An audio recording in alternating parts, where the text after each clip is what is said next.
नमस्कार दोस्तों, कैसे हो आप सभी। I hope you are doing well. परमात्मा की कृपा से आप सभी अच्छे होंगे।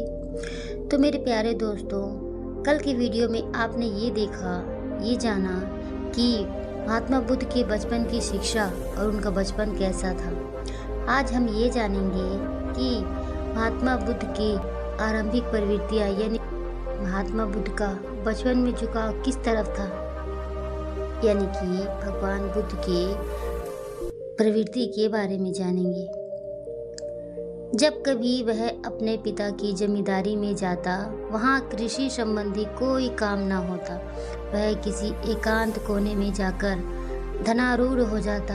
निसंदेह उसे सभी प्रकार की शिक्षा मिल रही थी, किंतु साथ साथ एक क्षत्रिय के योग्य सैनिक शिक्षण की ओर से भी उदासीनता नहीं दिखाई जा रही थी।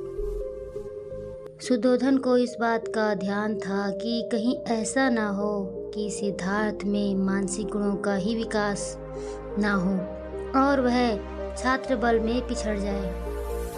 अलग सिद्धार्थ स्वभाव से कारुणिक था, यानी कि वो नर्म स्वभाव का था। करुणा भरा हुआ था उसके अंदर। उसे यह अच्छा नहीं लगता था कि आदमी आदमी का शोषण करे। एक दिन अपने कुछ मित्रों सहित वह अपने पिता के खेत पर गया। वहाँ उसने देखा कि मजदूर खेत कोड़ रहे हैं, बांध रहे हैं, किंतु उनके तन पर पर्याप्त कपड़ा नहीं है। वे सूर्य के ताप से जल रहे हैं।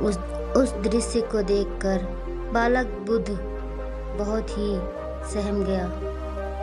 उस दृश्य का बालक सिद्धार्थ पर बहुत गहरा प्रभाव पड़ा।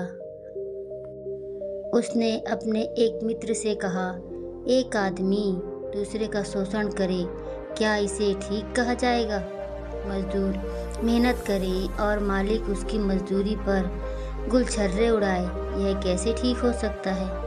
उसके मित्रों के पास उसके इस प्रश्न का कोई उत्तर नहीं था, क्योंकि वो पुरानी विचार परंपरा के मानने वाले थे कि किसान मजदूर का जन्म अपने मालिकों की सेवा करने के लिए ही होता है और ऐसा करना ही उनका धर्म है। साग के लोग वप्रमंगल नाम का एक उत्सव मनाया करते थे। धान बोने के प्रथम दिन मनाया जाने वाला यह एक ग्रामीण उत्सव था। साक्यों की प्रथा के अनुसार उस दिन हर साक्य को अपने हाथ से हल जोतना होता था।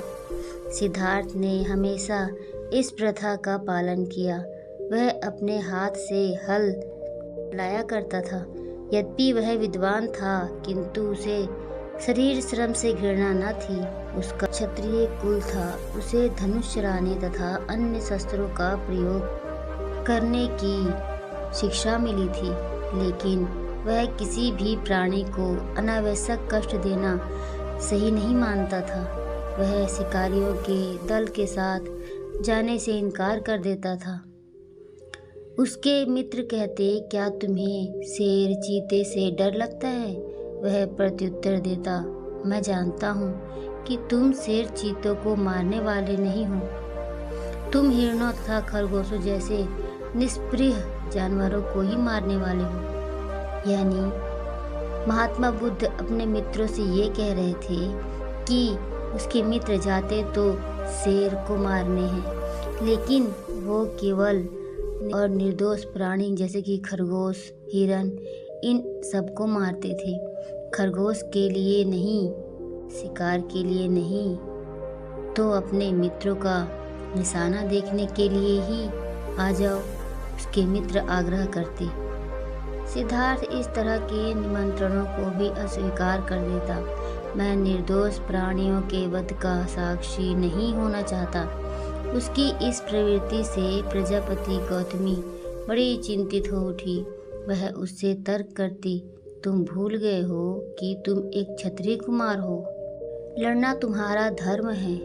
शिकार के माध्यम से ही युद्ध विद्या में निपुण हुआ जा सकता है, क्योंकि शिकार करके ही तुम ठीक ठीक निशाना लगाना सीख सकते हो। शिकार भूमि ही युद्ध भूमि का अभ्यास क्षेत्र है, लेकिन सिद्धार्थ बहुधा गौतमी से पूछ बैठते, तो माँ, एक क्षत्रिय को क्यों लड़ना चाहिए?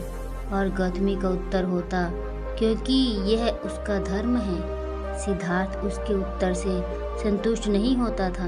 वह गौतमी से पूछता, माँ, यह तो बता दे कि आदमी को मारना एक आदमी का ही धर्म कैसे हो सकता है? गौतमी उत्तर देती, यह सब तर्क एक सन्यासी के योग्य है, लेकिन क्षत्रिय का तो धर्म लड़ना ही है। यदि क्षत्रिय भी नहीं लड़ेगा तो राष्ट्र का संरक्षण कौन करेगा? लेकिन माँ, यदि सब क्षत्रिय परस्पर एक दूसरे को प्रेम करें तो क्या बिना कटे मरे वे राष्ट्र का संरक्षण नहीं कर सकते? गौतमी निरुत्तर हो जाती। वह अपने साथियों को अपने साथ बैठकर ध्यान लगाने की प्रेरणा करता। वह उन्हें बैठने का ठीक ढंग सिखाता। वह उन्हें किसी एक विषय पर चित्त एकाग्र करना सिखाता। वह उन्हें परामर्श देता कि ऐसी ही भावनाओं की भावना करनी चाहिए कि मैं सुखी रहूं, मेरे संबंधी सुखी रहें और सभी प्राणी सुखी रहें। उसके मित्र उसकी बातों को महत्व नहीं देते थे, वे उस पर हंसते थे। वे आंखें बंद करते तो उनका चित्त उनके ध्यान के विषय पर एकाग्र न होता था। इसकी बजाय उनकी आंखों के सामने नाचते वे हिरण जिनका वे शिकार करना चाहते थे, अथवा वे मिठाइयाँ जिन्हें वे खाना चाहते थे, ये सब आते थे। उसके माता पिता को उसका यह ध्यान अभिमुख होना अच्छा नहीं लगता था। उन्हें लगता था कि यह क्षत्रिय जीवन के सर्वथा प्रतिकूल है। सिद्धार्थ का विश्वास था कि योग्य भावनाओं पर चित्त एकाग्र करने से हम अपनी मैत्री भावना को बहुत व्यापक बना सकते हैं। उसका कहना था कि सामान्य रूप से जब भी कभी हम प्राणियों के बारे में कुछ भी विचार करते हैं, हमारे मन में भेद विभेद घर कर जाते हैं। हम मित्रों को शत्रुओं से भिन्न कर लेते हैं। हम अपने पालतू पशुओं को अपने मित्रों से भिन्न कर लेते हैं। हम अपने मित्रों से प्रेम करते हैं और प्रेम करते हैं अपने पालतू पशुओं से। हम अपने शत्रुओं से घृणा करते हैं और घृणा करते हैं सामान्य जंतुओं से। हमें इस विभाजक रेखा की सीमा के उस पार जाना चाहिए। हम यह कार्य तभी कर सकते हैं जब अपने ध्यान में इस व्यवहार जगत की सीमाओं को लांघ सकें। उसका बचपन करुणामय था। एक बार वह अपने पिता के खेतों पर गया। विश्राम के समय वह एक वृक्ष के नीचे लेटा हुआ था, प्राकृतिक शांति और सौंदर्य का आनंद लूट रहा था। उसी समय आकाश से एक पक्षी ठीक उसी के सामने आ गिरा। पक्षी को एक तीर लगा था जिसने उसे बिंध दिया था और जिसके कारण वह तड़फड़ा रहा था। सिद्धार्थ पक्षी की सहायता के लिए उठ बैठा। उसने उसका तीर निकाला, जख्म पर पट्टी बांधी और पीने के लिए पानी दिया। उसने पक्षी को गोद में लिया और अपनी चादर के भीतर छिपाकर उसे अपनी छाती की गर्मी पहुंचाने लगा। सिद्धार्थ को आश्चर्य था कि इस असहाय पक्षी को किसने बींधा होगा। शीघ्र ही उसका ममेरा भाई देवदत्त वहां आ पहुंचा। वह शिकार के सभी तरीकों से संपन्न था। उसने सिद्धार्थ से कहा कि उसने उड़ते हुए पक्षी पर तीर चलाया था। पक्षी घायल हो गया था, कुछ दूर उड़कर वहीं आसपास ही गिरा था। उसने सिद्धार्थ से पूछा, क्या तुमने उसे देखा है? सिद्धार्थ ने कहा, हाँ, और स्वीकार किया। वह पक्षी भी उसे दिखाया जो अब बहुत कुछ स्वस्थ हो चला था। देवदत्त ने मांग की कि उसका पक्षी उसे दे दिया जाए। सिद्धार्थ ने इनकार किया। दोनों में घोर विवाद हुआ। देवदत्त का कहना था कि शिकार के नियमों के अनुसार जो पक्षी को मारता है वही उसका मालिक होता है, इसलिए वही उसका मालिक है। सिद्धार्थ का कहना था कि यह आधार ही सर्वथा गलत है। जो किसी को रक्षा करता है। सिद्धार्थ का कहना था कि यह आधार सर्वथा गलत है। जो किसी की रक्षा करता है वही उसका स्वामी हो सकता है। हत्यारा कैसे किसी का स्वामी हो सकता है? ये तो बिल्कुल अनुचित बात है। दोनों में से एक भी पक्ष झुकने के लिए तैयार नहीं था। मामला न्यायालय तक जा पहुंचा। न्यायालय ने सिद्धार्थ के पक्ष में निर्णय दिया।